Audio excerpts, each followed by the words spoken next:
오늘 함께 나누게 된 하나님의 말씀은 민수기 28장입니다. 민수기 28장 1절에서 8절까지 봉독하겠습니다. 여호와께서 모세에게 말씀하여 이르시되 이스라엘 자손에게 명령하여 그들에게 이르라. 내 헌물, 내 음식인 화제물, 내 향기로운 것은 너희가 그 정한 시기에 삼가 내게 바칠지니라. 또 그들에게 이르라. 너희가 여호와께 드릴 화제는 이러하니 1년 되고 흠없는 수량을 매일 2마리씩 상번제로 드리되 어린 양 1마리는 아침에 드리고 어린 양 1마리는 해 질 때에 드릴 것이요 또 고운 가루 10분의 1 에바에 빻아낸 기름 4분의 1 흰을 섞어서 소제로 드릴 것이니 이는 시내산에서 정한 상번제로서 여호와께 드리는 향기로운 화제이며 또 그 전제는 어린 양 1마리에 4분의 1 흰을 드리되 거룩한 곳에서 여호와께 독주의 전제를 부어 드릴 것이며 해질 때에는 2번째 어린 양을 드리되 아침에 드린 소제와 전제와 같이 여호와께 향기로운 화제로 드릴 것이니라. 아멘. 성도님들, 오늘은 2021년 12월 1일입니다. 벌써 한 해의 마지막 달이 되었습니다. 이스라엘 백성들이 40년 광야 생활을 마무리하는 그런 시점에서 인구조사를 통해서 광야 40년 세월 동안 여호와 하나님께서 그들과 함께 하셨음을 확인하는 그런 시간을 가졌듯이 다사다난했던 21년 올 한 해도 우리를 보호하시고 인도하신 여호와 하나님의 은혜를 헤아려 보는 귀한 한 달 되시길 바랍니다. 우리는 민수기 말씀을 함께 나눠가고 있습니다. 이제 백성의 광야 생활은 정말 막이 내려지고 있습니다.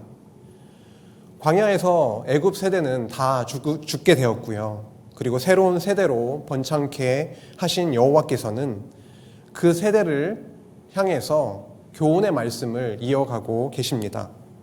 지난 시간에 함께했던 민수기 26장에서 27장에서는 여호와께서 지도자였던 모세와 제사장 엘르아살에게 인구조사를 하게 했습니다. 그리고 계수된 12지파 백성을 향해서 땅 분배 원칙을 명하셨죠. 그것은 다름 아닌 제비뽑기였습니다. 제비뽑기를 통해서 각 지파의 인구 수대로 그렇게 분배할 것이다 라고 하셨고, 그리고 자녀와 형제가 없을 때의 분배 원칙, 즉 기업 물음을 통해서 여호와께서 분배해 주신 그 기업이 다른 지파로 넘어가지 않도록 그렇게 보존시켜 주실 것을 또한 명하셨습니다. 그리고 모세의 뒤를 이어서 이스라엘 백성들을 이제 가나안 땅으로 인도할 그런 후계자 여호수아를 기름 부어 세워도 주셨습니다. 그렇다면 이제 가나안 땅을 향해서 진군에 들어가서 분배받은 그 땅을 정복하는 일만 남은 것처럼 보이는데요. 그런데 계속해서 이어지는 말씀이 있습니다. 그것이 28장에서 30장까지의 말씀입니다.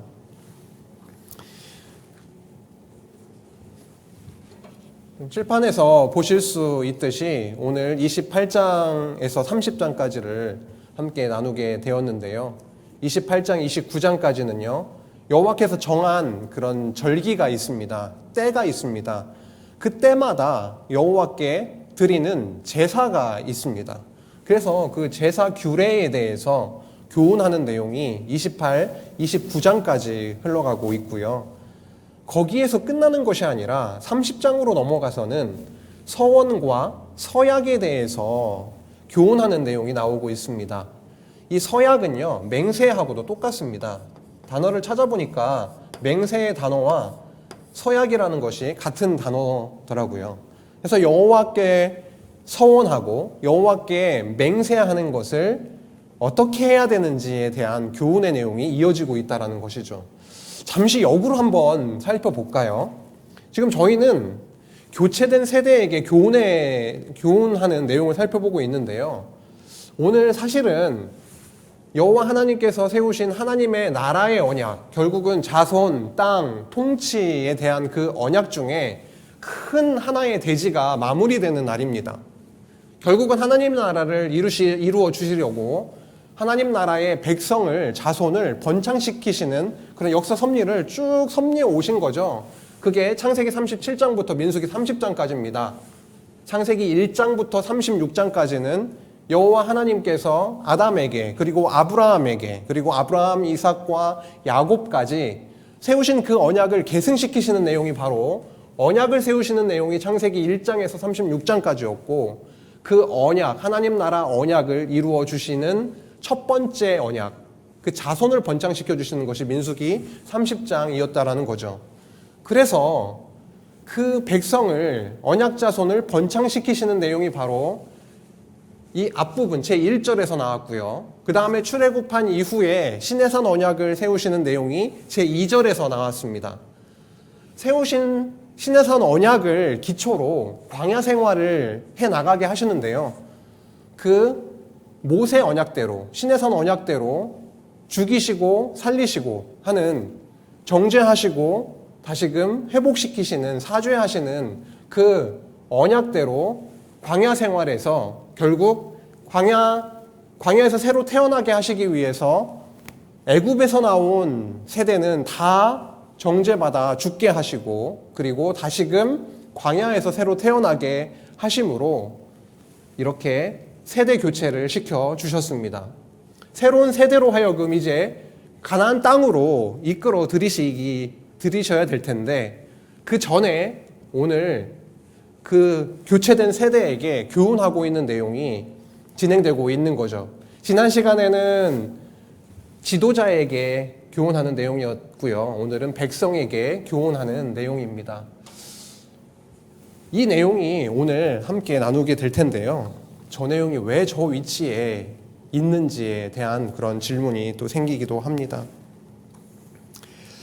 이제 가나안 땅을 앞두고 있거든요. 들어가서 정복을 하게 될 겁니다. 그런데 왜 이 시점에서 저 말씀들이 나오고 있는 것일까요? 왜 제사규례가 이 시점에서 중요하고 생뚱맞지 않습니까? 왜 갑자기 서원과 서약에 대한 말씀, 교훈의 내용이 여기에 나오는 겁니까? 그럼 앞으로 이어질 땅 정복과 이 내용은 어떠한 관계가 있을까요? 그리고 이 말씀이 담고 있는 복음의 내용은 무엇일까요? 이것이 바로 오늘 함께 나누고자 하는 내용입니다. 민수기 28장에서 30장 말씀을 통해서 이 질문에 대한 답을 얻으시길 바라고요. 살아계신 하나님과 그리스도 예수 안에 참 평강 누리게 되길 소망합니다. 지난 시간에 26장에서 27장까지 지도자에 대한 교훈 살폈고요. 오늘은 그 다음 이어지는 백성에 대한 교훈의 내용인데요. 여호와께서는 모세를 통해서 이스라엘 자손이 가나안 땅에 들어가서 정한 시기마다 여호와께 드릴 제사 규례를 명하십니다. 28장에서 29장 두 장 사이에 걸쳐서 굉장히 많은 절기와 제사 규례가 선포되고 있거든요. 오늘 만나게 되는 절기들이 어떤 절기들이 있을까요? 전체적인 그림을 간단하게 그려보고 본문으로 들어가도록 하겠습니다. 그럼 이 28장, 29장의 내용인데요. 28장에서는 어떠한 그 절기들이 나오고 있냐면, 그리고 제사 규례가 나오고 있냐면요. 28장에 들어가면 가장 먼저 나오는 것이 매일 드리는 제사입니다. 매일의 제사입니다. 그래서 이것은 그 본문에 들어가면 상번제라고 나오고 있습니다. 상번제라고 나오고 있고요. 이것은 매일매일 드리는 제사이죠. 그 다음에 그 조금 지나면 매일이 아니라 일주일마다 드리는 것이죠. 그래서 안식일이 나오고 있습니다. 안식일. 그리고 나서 한 달에 한 번씩 드리고 있는 매월 초 하루이죠. 그래서 이것을 월삭이라고 또 하는데, 매월 초 하루에 드리는 그런 제사에 대해서 나오고 있습니다. 그리고 나서 나오는 것이 유월절이고요. 유월절은 1월 14일이죠. 유월절은 1월 14일에 기념했던 그런 절기입니다. 그리고 나오는 것이 바로 77절입니다. 77절. 왜 77절이라고 하는지 알고 계시죠, 이미? 6월절이 지나고 어떤 시간이 지나면은 7일이 7번 지나요. 그럼 49잖아요. 그리고 그 다음 날 바로 50일이 되는 날입니다. 그래서 77절을 오순절이라고도 하죠. 그래서 28장에 나오는 이러한 절기들이 있고 이 절기마다 드리게 되는 제사 규례가 소개되고 있습니다. 29장으로 넘어가도 역시 대표적인 세 가지 절기가 나오고 있는데요. 첫 절기는 나팔절입니다. 월로 치면은 7월 1일이에요. 7월 1일. 그렇다 보니까 여기 위에 28장에 나왔던 절기 중에 뭐랑 겹치게 되냐면 매월 첫날에 드렸던 월삭하고 겹치게 되겠죠. 이게 월삭 1일이니까요. 태음력으로. 유대인들은 태음력 기준입니다. 그래서 1일날 나팔절, 7월 첫째 날에 나팔절로 기념하면서 월삭에 해당되는 제사도 드리고 매일의 제사도 이제 드리게 되는 거죠. 그 다음에 나팔절 다음에 나오는 것이 대속죄일입니다. 대속죄일 10일입니다. 7월 10일이고요. 그 다음에 나오는 것이 초막절이죠. 초막절은 7월 15일입니다.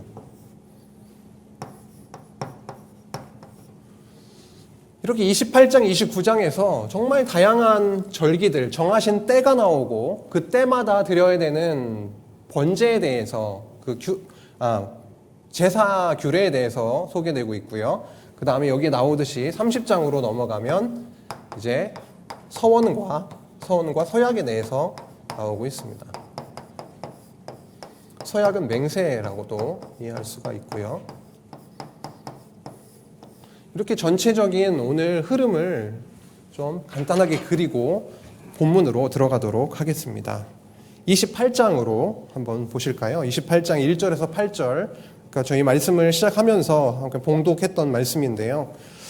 이 부분이 굉장히 중요하고요. 오늘 계속 반복되는 부분이기 때문에 다시 한번 제가 읽겠습니다. 여호와께서 모세에게 말씀하여 이르시되 이스라엘 자손에게 명령하여 그들에게 이르라. 내 헌물, 내 음식인 화제물, 내 향기로운 것은 너희가 그 정한 시기에 삼가 내게 바칠지니라.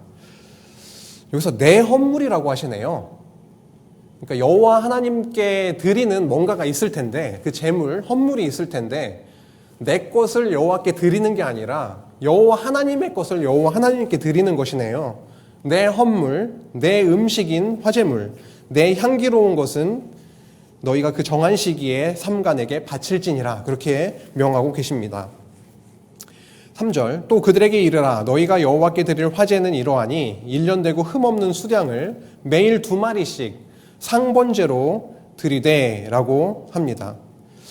아침에 1마리, 저녁에 1마리, 그래서 상번제로 드리라고 하는 것이죠. 이 상번제는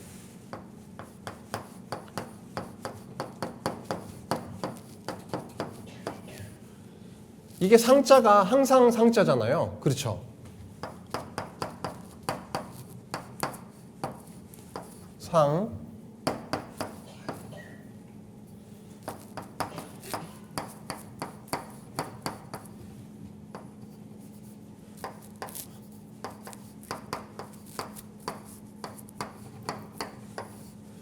항상 이게 불화가 변이 있잖아요. 그래서 불태워 드리는 제사인데 항상 드리는 제사라고 해서 상번제입니다. 영어 표현을 할 때는 상번제가 주기적으로 드리는 그런 제사로 표현되고 있더라고요. 그래서 여호와 하나님께 매일같이 항상 드리는 번제가 상번제입니다. 하루도 빼놓지 않고 계속 드리는 제사입니다. 4절에 보니까 1마리는 아침에, 1마리는 해질 때에 드리라고 명하시고 있고 이때 동물들만 드리는 게 아니라 뭣도 드리게 되냐면요. 5절에 보니까 고운 가루 10분의 1 에바에 빻아낸 기름 4분의 1 흰을 섞어서 소제로 드릴 것이다라고 하고 있습니다. 소제는 곡식의 제사이지요. 곡식을 빻아가지고 떡을 만들거나 굽거나 이렇게 해서 여호와께 드리는 것입니다. 기억해 놓을 필요가 있습니다. 오늘 말씀 이해에 있어서. 그리고 6절로 넘어가면 이는 신의 산에서 정한 상번제로서 여호와께 드리는 향기로운 화제다라고 합니다. 화제는 불로 태워서 드리는 제사이지요. 그래서 제자, 이 번자에도 이 불화가 들어가 있는 것처럼 불에 태워서 드리는 그런 제사입니다. 7절에 보니까 또 한 가지 제사가 나오고 있습니다. 전제입니다.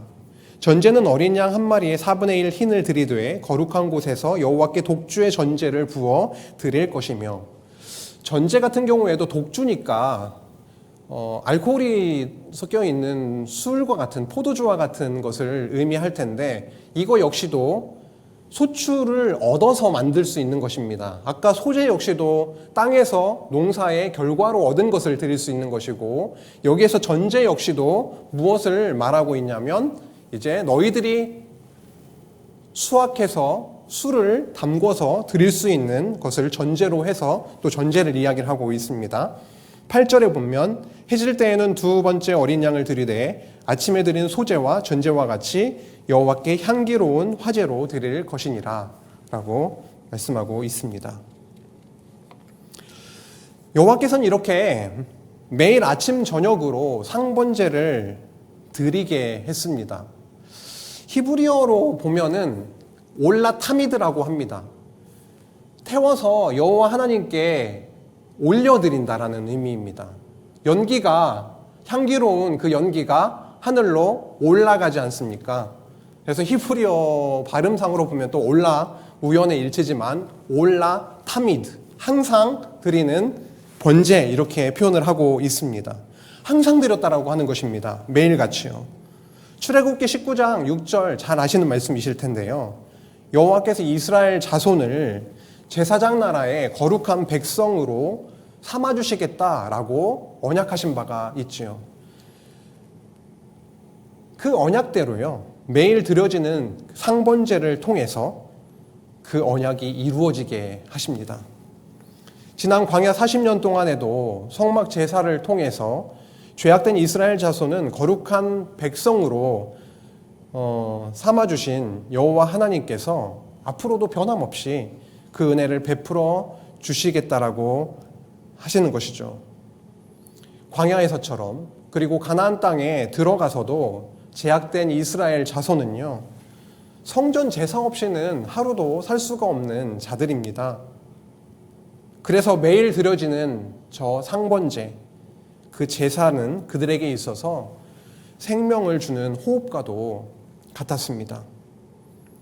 매일의 삶에서 범죄하며 악의 구렁텅이에 빠져서 허우적된다 할지라도 아침 저녁으로 하늘로 피어 올라가는 상번제의 그 연기는 이스라엘 백성들에게 있어서 너무도 소중하고 그들에게 은혜와 감사의 마음을 가지게 하고도 남았을 것입니다.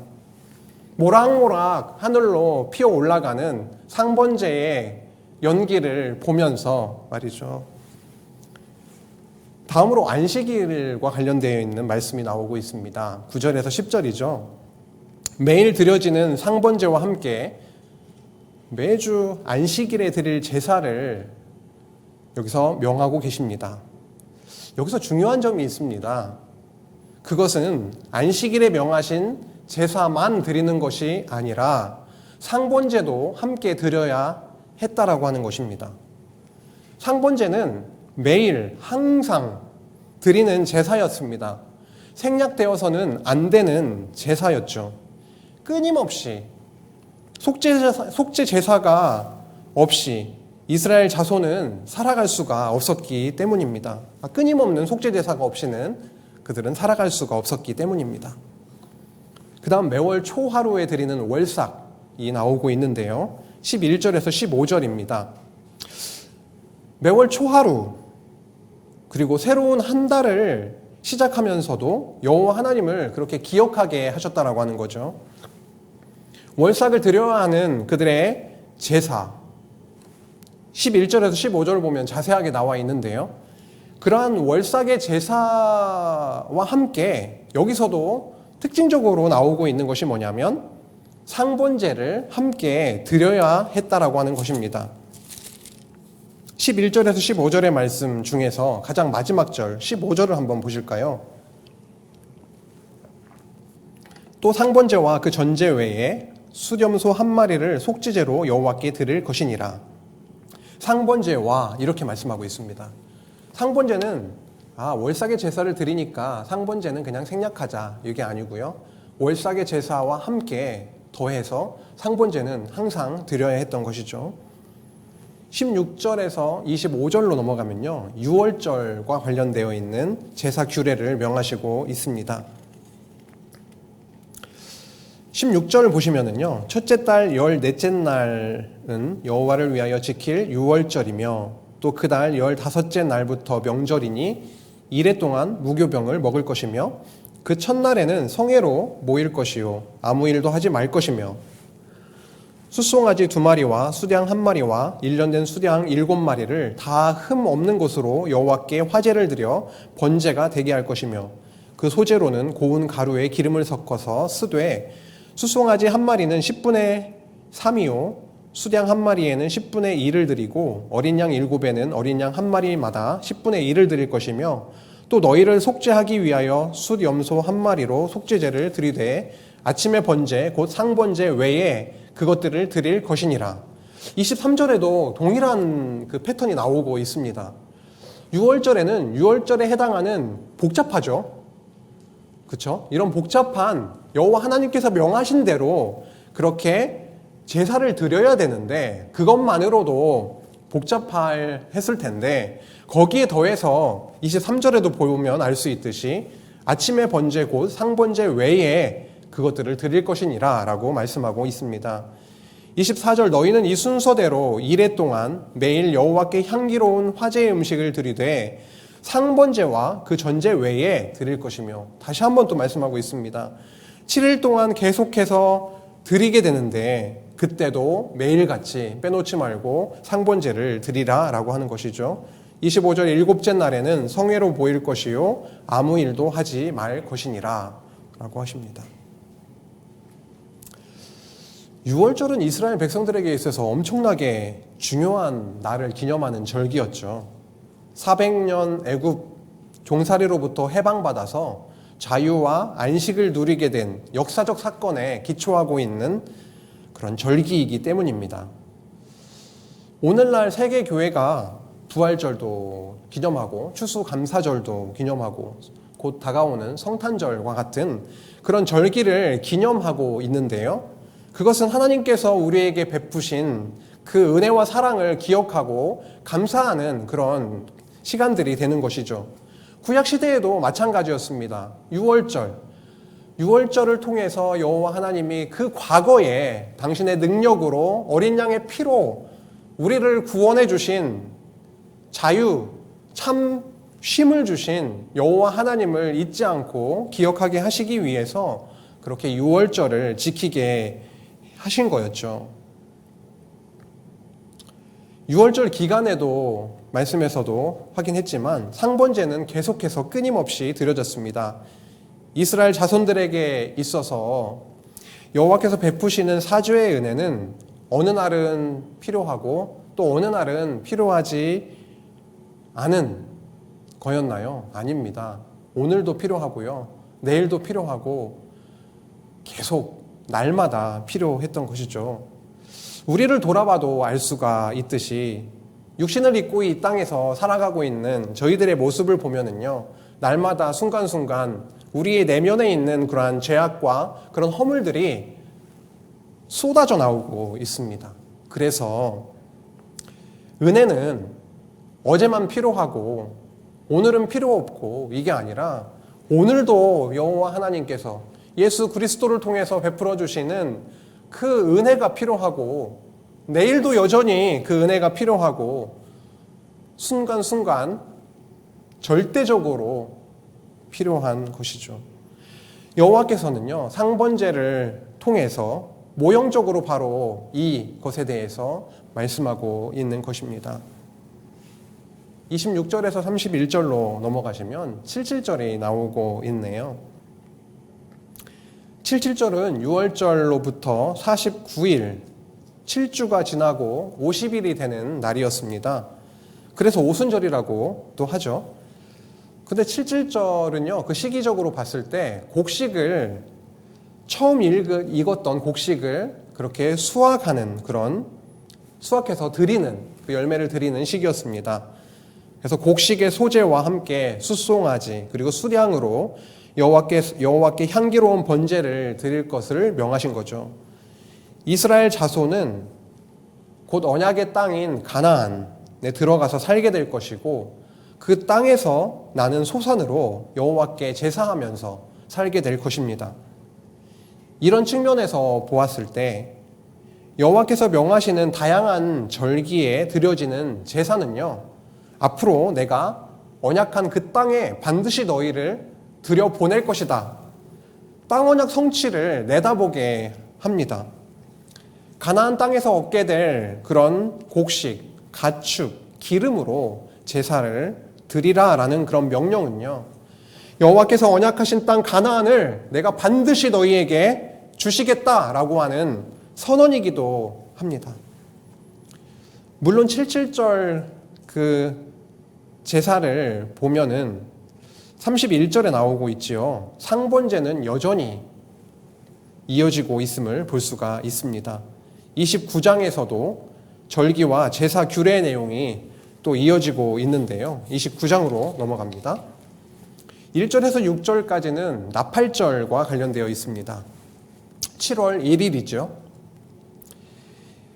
이스라엘 자손에게 일곱째 날에 안식일이 있었다라고 한다면 일곱째 달에 세 가지 절기가 있습니다. 그 첫 번째 절기가 초하룻날, 나팔을 부는 나팔절이었습니다. 좀 기억을 더듬어 보면 이스라엘 백성들에게 있어서 나팔 소리는 어떠한 의미였습니까? 이스라엘 자손들에게 나팔 소리는요, 여호와께서 함께 하심의 의미였습니다. 백성을요, 회막으로 불러들일 때도 나팔을 불었습니다. 광야에서. 그리고 진영을 출발할 때도 나팔을 불었죠. 그리고 전쟁에 출전할 때도 나팔을 불었습니다. 민수기 10장 10절을 보면은 이스라엘 백성들이 나팔을 불 때요, 여호와 하나님께서 기억하시겠다. 내가 너희를 기억하겠다. 너희들이 부는 나팔 소리를 듣고 나의 언약을 기억하고 너희와 함께 하시겠다라고 하는 말씀이 나오고 있습니다. 나팔절은 또 월삭과 겹치네요. 1일이기 때문에요. 그래서 제사가 엄청나게 넘쳐나는 날입니다. 왜요? 나팔절에 해당되는 제사가 있죠. 그 다음에 월삭에 드리는 제사가 있죠. 그리고 매일 드리게 되는 상번제의 제사가 있습니다. 굉장히 넘쳐나는 그러한 날이었습니다. 나팔절에 드리는 번제와 소제와 속죄제와 더불어서 월삭의 번제 그리고 더 나아가서 상번제까지 드려야 했기 때문이죠. 여전히 상번제는 강조되고 있습니다. 끊임없이 생략되지 않고 드려라 라고 하고 있는 것이죠. 그게 계속 이어지고 계속 반복되고 있는 내용입니다. 7절에서 11절은요, 7월 10일 그 유명한 대속죄일에 대한 말씀인데요. 대속죄일이야말로 이스라엘 자손에게 있어서 매우 중요한 절기였습니다.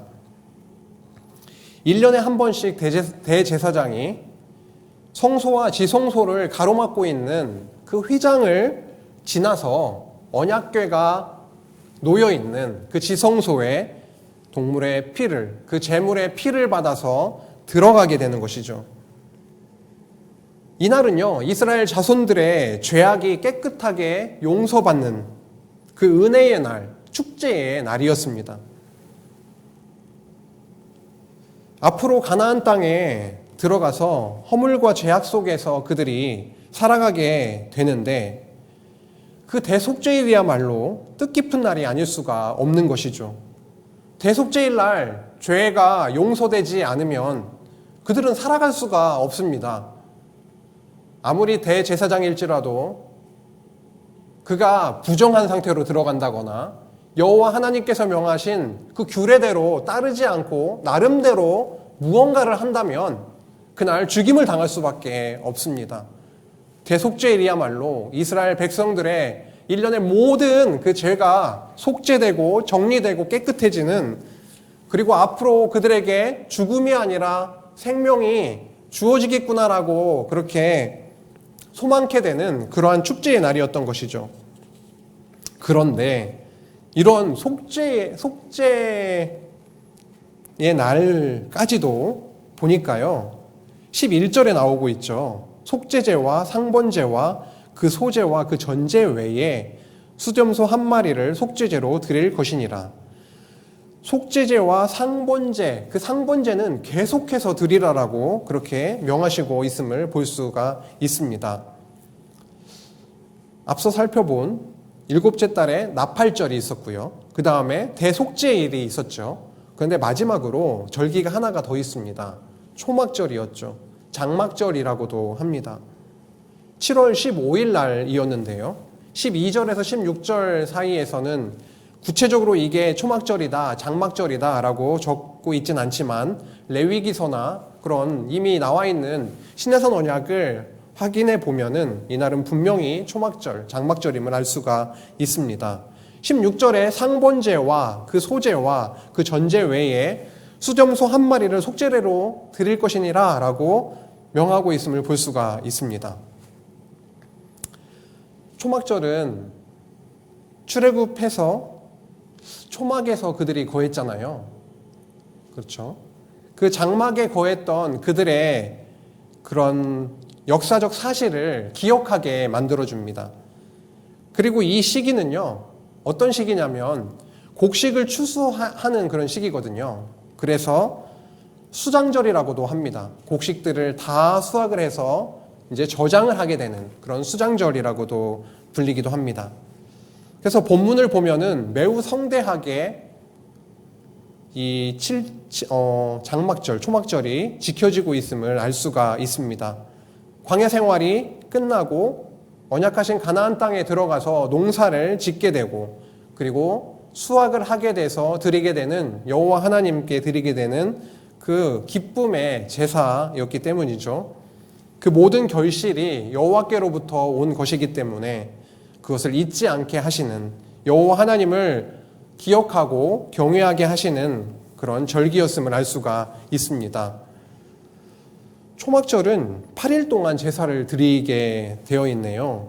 그래서 12절부터 16절 그리고 17절부터 34절까지 보면은 둘째 날, 셋째 날, 넷째 날, 다섯째, 여섯째, 일곱째 날까지 34절까지 쭉 이어지고요. 35, 38절에 보면은 여덟째 날에 대한 부분이 나오고 있는데요. 이 부분 함께 읽겠습니다. 여덟째 날에는 장엄한 대회로 모일 것이요 아무 일도 하지 말 것이며 번제로 여호와께 향기로운 화제를 드리되 수송아지 한 마리와 수량 한 마리와 1년 되고 흠없는 수량 7마리를 드릴 것이며 그 소제와 전제는 수송아지와 수량과 어린 양의 수요를 따라 규례대로 할 것이며 상번제와 그 소제와 그 전제 외에 수렴소 한 마리를 속죄제로 드릴 것이니라. 여기도 역시 상번제를 굉장히 강조하고 있음을 볼 수가 있습니다.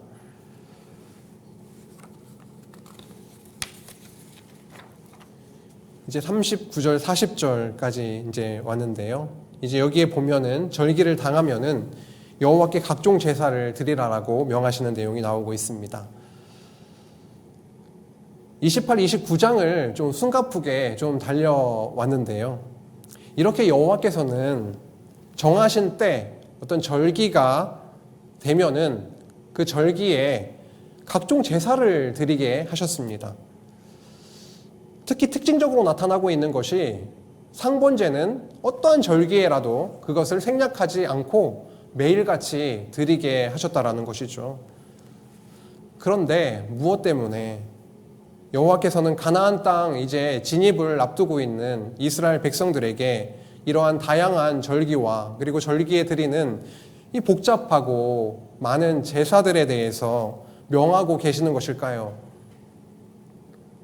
이 내용이 뒤에서 이어지고 있는 땅 언약 성취와 더 나아가서 더 넓게 보면 여호와께서 언약하신 하나님 나라를 이루시는 것과 무슨 관련이 있는 것일까요?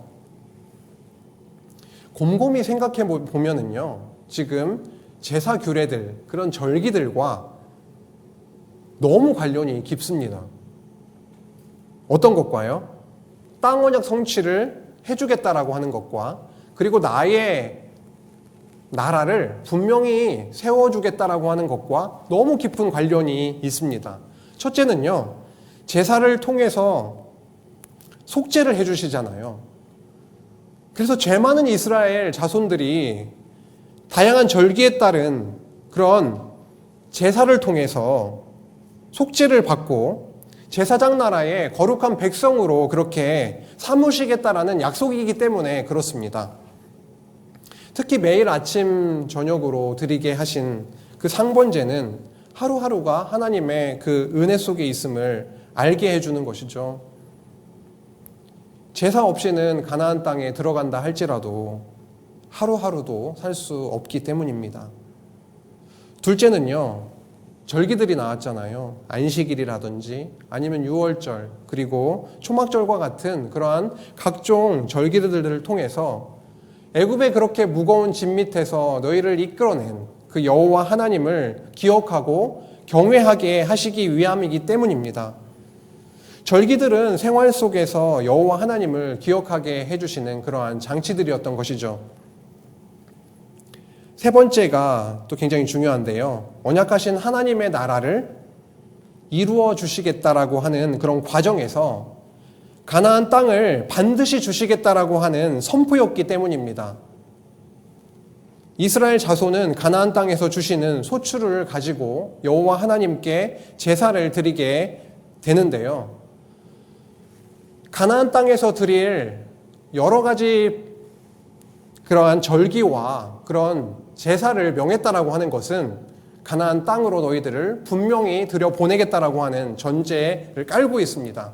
그 땅에서 내가 주는 것을 통해서 내 헌물을 나에게 바치라 라고 처음에 명하신 것처럼 당신의 나라를 분명히 이루어 줄 건데 내가 너희를 거룩한 백성으로 삼음으로 많은 제사를 통해서 제사장 나라의 거룩한 백성으로 분명히 너희를 만들어주겠다, 땅을 주겠다, 나의 나라를 분명히 이루어 가겠다라고 하는 그런 분명한 선포로 이해가 될 수 있다라고 하는 것이죠.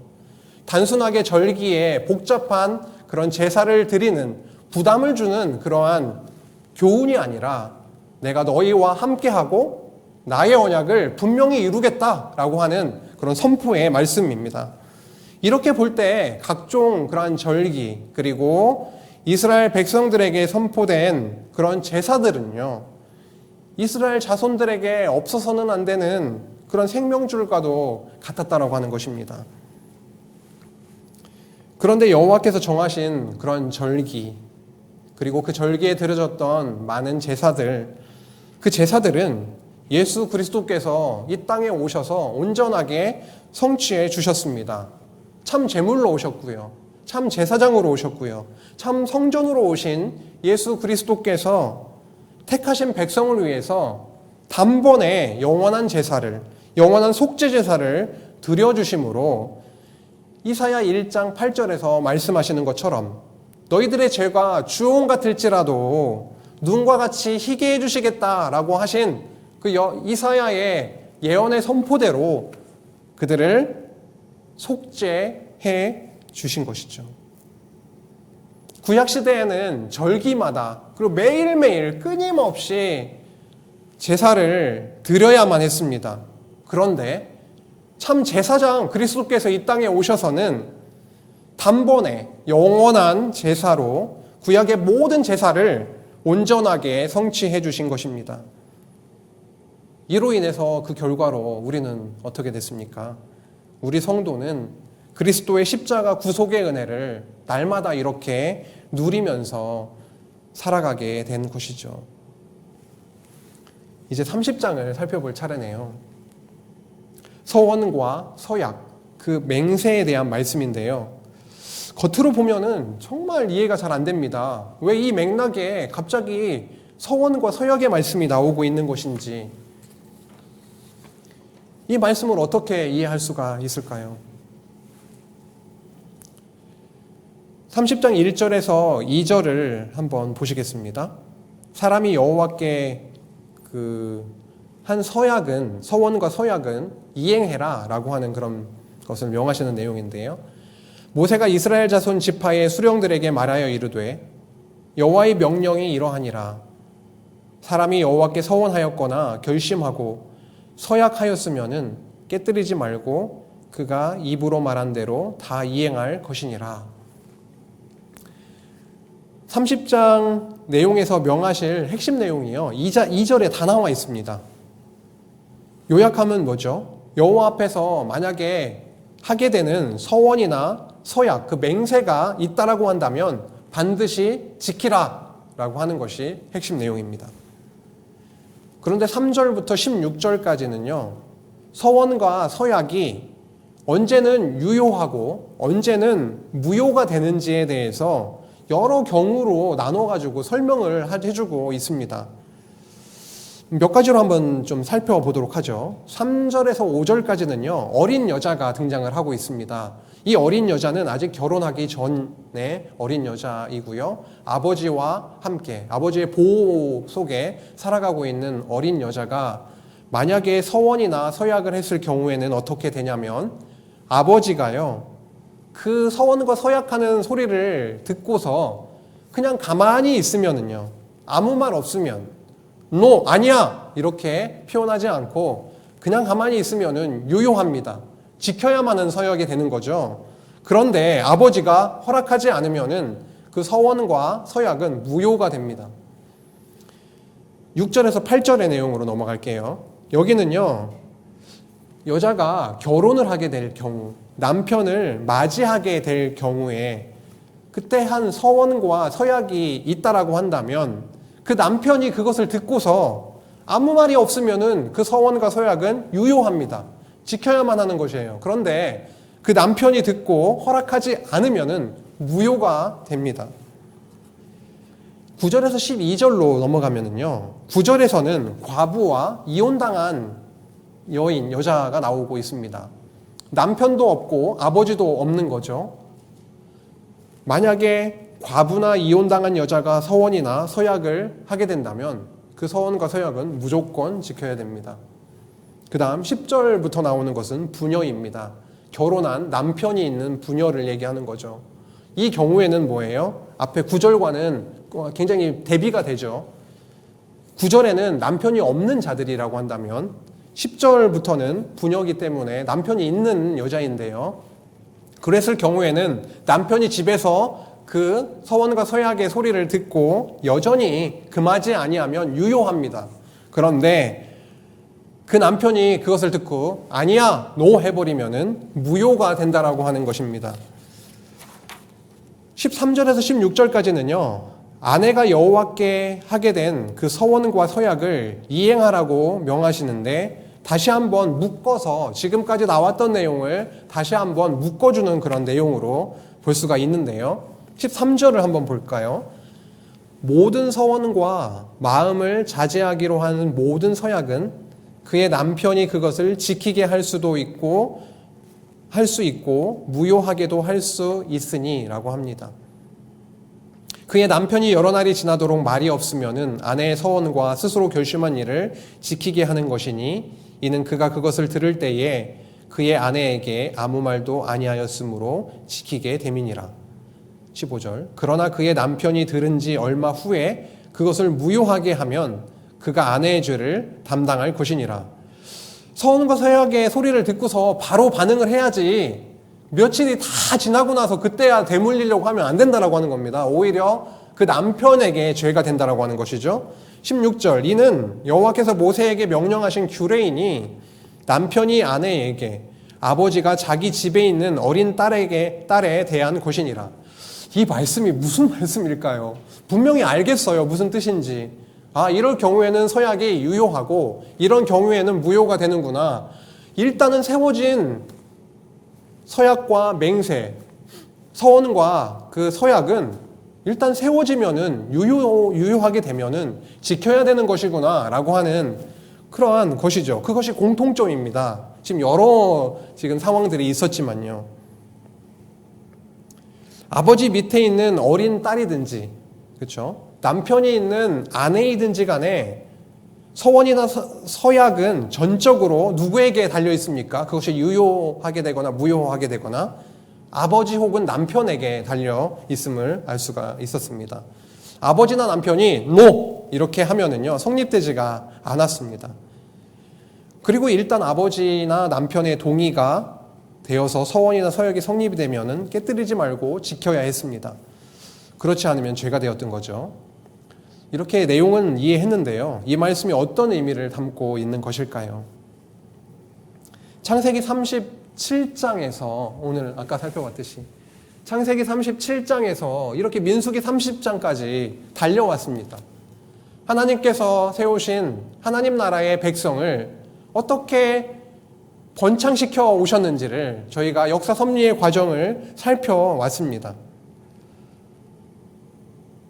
그 끝장이 30장이라고 하는 거죠. 서원과 서약의 말씀이 여기 끝에 있다라고 하는 거죠. 그러면은 전체를 무언가 묶어주면서 결론적으로 점을 한번 찍고 다음으로 땅원양 성취로 넘어가는 거 아니겠습니까? 그런 의미를 분명히 담고 있을 거다라고 하는 거죠. 소결론과도 같은 말씀입니다. 여호와께서 당신의 언약 백성을 교육시키시는 그런 방법을 저희가 보면은 삶과 동떨어져 있지가 않더라고요. 29장에서 그렇게 다양한 절기들 그리고 제사들을 살폈습니다. 이런 것도 마찬가지죠. 그들의 삶 속에 녹아 들어가 있는 것들이 아닙니까? 저희들이 설날을 구정 명절을 세고 추석을 지내고 하는 것처럼 그때 뭔가를 좀 기념하고 생각하는 것처럼 그렇게 그들의 어떤 많은 절기와 제사들을 통해서 무언가 하나님께서 삶을 통해서 깨닫고 기억하고 무언가 목적하시는 바가 분명히 있는 것이죠. 그래서 구체적인 삶 속에서 아침 저녁으로 상번제를 그렇게 드리면서 여호와를 기억하고 경외하게 하셨던 것처럼 말이죠. 그건 하나의 예죠. 상번제는 많은 제사들 중에서. 근데 민수기 30장에 이렇게 넘어와서 서원과 서약에 관한 교훈을 통해 여호와 하나님께서는 무엇을 말씀하시냐면 내가 언약 자손에게 내가 맹세한 나의 언약을 반드시 성취하겠다라고 하는 선포라고 하는 것입니다. 너희들의 삶 속에서 한번 서원하고 서약 맹세하면은 반드시 지켜야만 한다라고 하는 삶 속에서 그러한 것을 서약하고 맹세하고 서원하면은 반드시 지켜야 되는 거구나 라고 하는 그들의 삶의 모습을 통해서 삶의 과정을 통해서 무엇을 상기시키고 확실하게 심어주시는 거냐면 여호와 하나님께서 맹세하신 당신의 그 맹세의 내용을 그 언약을 반드시 지켜주시겠구나. 하나님 입장에서는 내가 반드시 지켜준다 라고 하는 선포였다라고 하는 것이죠. 히브리서 기자가요, 이 내용에 대해서 하나님의 맹세와 그리스도에 의한 성취에 대해서 명확하게 밝혀주고 있어요. 히브리서 6장 13절에서 20절 한번 찾아서 같이 보시겠습니다. 히브리서 6장 13절에서 20절입니다. 한번 같이 찾아주세요. 여기에 보면은요, 히브리서 기자는 예수 그리스도의 신분의 우월성에 대해서 굉장히 좀 강조하고 있습니다.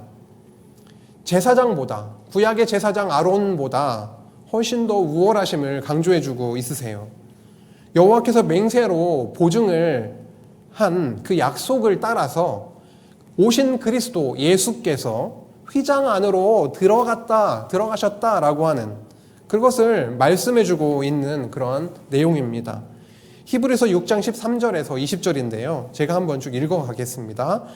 13절, 하나님이 아브라함에게 약속하실 때에 가르쳐 맹세할 자가 자기보다 더 큰 이가 없으므로 자기를 가리켜 맹세하여 이르시되, 이렇게 하고 있습니다. 여호와 하나님은요, 절대자셔. 그들보다 높은 자가 없지요. 그렇기 때문에 여호와 하나님이 누군가에게 맹세한다라는 건 성립이 안 됩니다. 아브라함은 여호와 하나님께 맹세를 하는 게 성립이 되죠. 그렇죠? 그런데 높으신, 이 땅을 창조하신 더 높은 자가 없으신 하나님 여호와 입장에서는요, 어느 누구에게 맹세할 수가 없습니다. 그래서 누구에게요? 자기를 가리켜 맹세했다라고 하시는 거죠. 14절, 뭐라고 맹세를 하시는 거냐면, 내가 반드시 너에게 복주고 복주며 너를 번성하게 하고 번성하게 하리라 라고 하는 그런 맹세를 하셨다라는 거예요. 자기를 향해서요. 분명히 이루어주겠다라고 하는 그런 맹세를 하셨다라고 하는 거죠. 실제로 창세기 12장에 보면은 아브라함을 소명하죠. 그 다음에 이렇게 많은 자손들을 주시겠다고, 복을 주시겠다고 언약을 하십니다. 13장으로 한 장을 넘어가면 거기에서 하늘의 별과 같이 많은 자손을 주겠다, 번창시켜 주겠다라고 하는 그런 언약을 하시는 거죠. 그런데 아브라함에게 이러한 약속, 언약을 하시고 나서 바로 백성을, 자손을 주었나요? 전혀 아니더라고요. 75세 때 분명히 소명을 하셨습니다. 그런데 25년이 지나기까지 깜깜무소식인 거예요. 그렇죠? 보면 침묵의 13년 이런 말씀 들어보셨을 거예요. 전혀 여호와 하나님께서 그렇게 부르시면서 그런 언약을 해놓으시고서는 조용히 계시는 겁니다. 그런데 15절에 보니까 아브라함이 이같이 오래 참아 약속을 받았느니라. 결국은 시간이 큰 공백이 있었지만 여호와 하나님께서 당신에게 그렇게 맹세한 그 언약을 분명히 이루어 주신 거죠. 그래서 16절 보시면, 사람들은 자기보다 더 큰 자를 가리켜 맹세하나니 맹세는 그들이 다투는 모든 일의 최후 확정이니라. 여러분, 맹세가 얼마나 큰 힘이 있는 줄 아세요? 만약에 아들하고 너 그거 거짓말이지, 너 그거 한 거 맞아? 이렇게 추궁을 하다가 하나님한테 맹세해요. 끝입니다.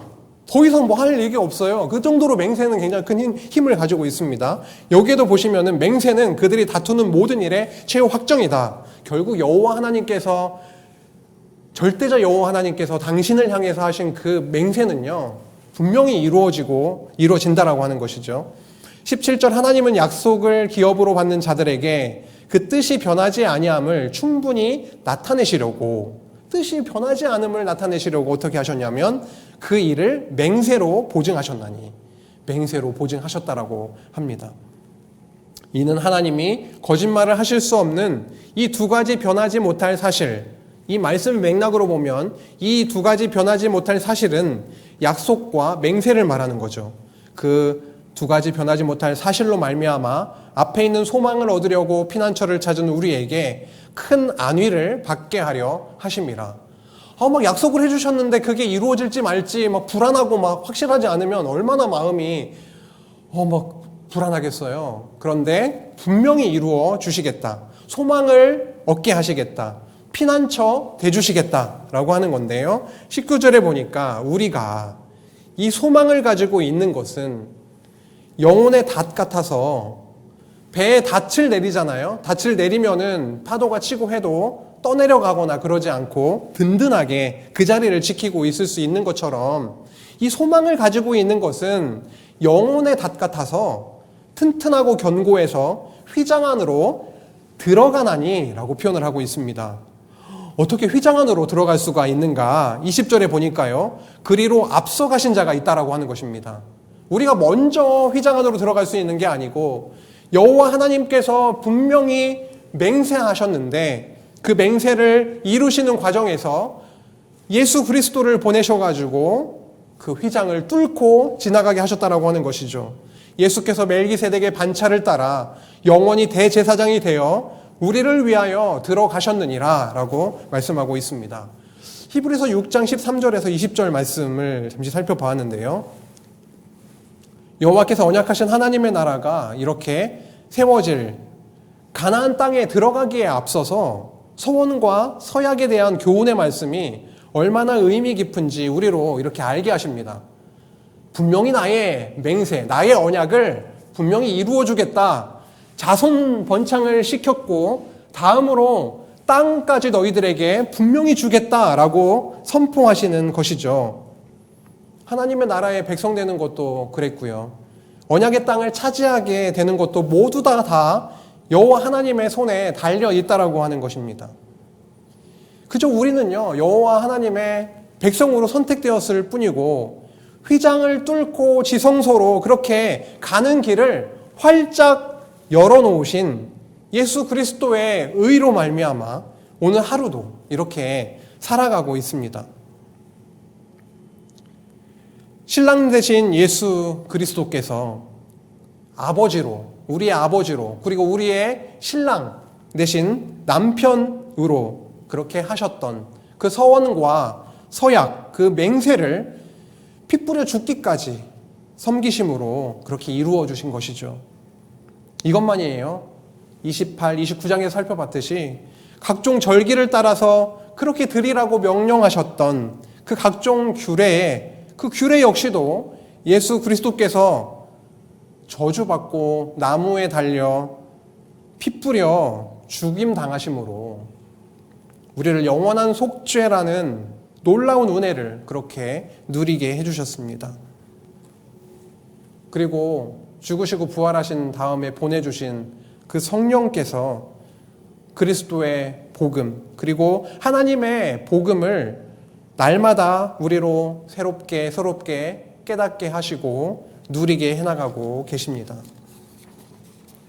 오늘 민수기 28장에서 30장의 말씀, 절기마다 드리는 제사 규례, 그리고 서원과 서약, 그 맹세의 말씀을 통해서 여호와 하나님은 언약하신 하나님의 나라를 반드시 이루어 주시겠다고 선포해 주셨습니다.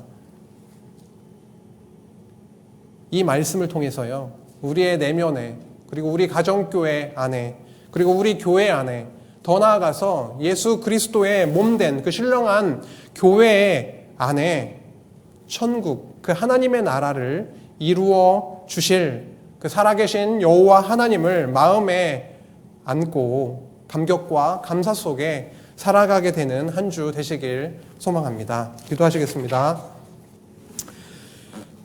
하나님 아버지 감사합니다. 정말 저희들은 어떠한 것도 맹세할 수 없고 우리의 힘으로 지킬 수 없습니다. 그런데 너무도 감사하고 은혜 넘치는 것은 정말 일방적으로 은혜의 언약을 세워주시고 맹세하시고 그것을 이루어 주시겠다고 선포하시는 오늘 민수기의 말씀을 통해 정말 우리의 삶 속에서도 여전히 살아계셔서 하나님의 나라를 우리에게 이루어 주시고 누리게 하시겠다라고 하는 큰 소망과 감사함을 품게 되었습니다.